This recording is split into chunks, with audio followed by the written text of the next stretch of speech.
Assalamualaikum warahmatullahi wabarakatuh. Apa kabar anak-anak Ustazah? Bertemu lagi dengan Ustazah Sida pada pembelajaran tematik tema 8 subtema 3 pada pembelajaran 3 dan 4.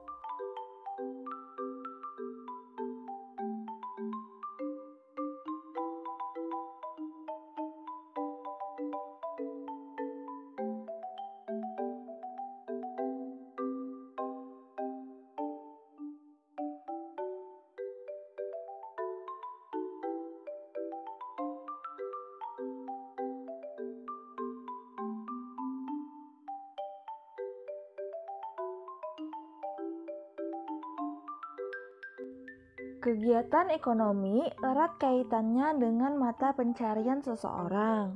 Nah, jenis mata pencarian ini juga dipengaruhi oleh kondisi geografis.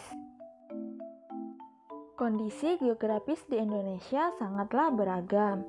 Ada yang berupa dataran tinggi, dataran rendah, dan juga daerah pantai. Penduduk yang tinggal di dataran tinggi akan memiliki mata pencarian yang berbeda dengan penduduk yang tinggal di dekat pantai. Nah, penduduk yang tinggal di dataran tinggi umumnya bermata pencarian sebagai petani, peternak, dan juga pedagang hasil dari pertanian tersebut. Sedangkan penduduk di dataran rendah juga akan memiliki mata pencarian atau pekerjaan sebagai petani, tetapi dengan hasil pertanian yang berbeda. Sementara penduduk yang tinggal di sekitar pantai akan memiliki mata pencarian sebagai nelayan, pembuat garam, pemandu wisata pantai, dan masih banyak lagi. Berkaitan dengan profesi nelayan, di sini Ustazah ada sebuah cerita fiksi yang berjudul Nelayan dan Ikan Mas.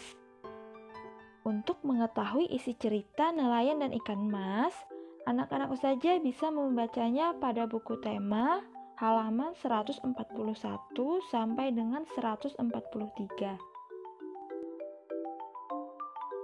Dalam sebuah cerita terdapat unsur-unsur cerita, diantaranya adalah penokohan. Nah, berikut ini merupakan sifat-sifat dari tokoh dalam cerita Nelayan dan Ikan Mas tadi. Hikmah yang bisa kita ambil dari cerita Nelayan dan Ikan Mas yaitu yang pertama, selalu bersyukur kepada Tuhan. Yang kedua, menghindari sifat serakah. Yang ketiga, semua perbuatan yang kita lakukan akan mendapatkan balasannya. Dan yang terakhir yaitu selalu menepati janji.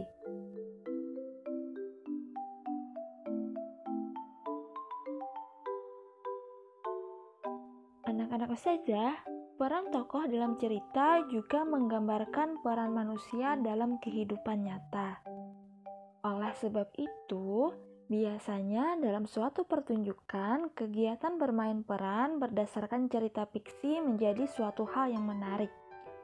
Nah, melalui kegiatan bermain peran ini, kita dapat mengetahui dan melihat bagaimana alur cerita secara langsung, serta bagaimana watak atau sifat tokoh dalam cerita, seperti tokoh yang bersifat baik dan tokoh yang bersifat jahat.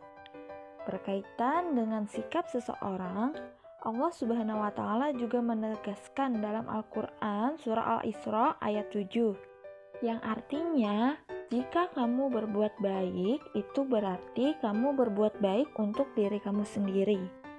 Dan jika kamu berbuat jahat, maka kerugian dari kejahatan itu pun untuk diri kamu sendiri. Demikianlah pembelajaran kita pada hari ini. Salah hilapnya mohon maaf. Ustazah akhiri. Wassalamualaikum warahmatullahi wabarakatuh.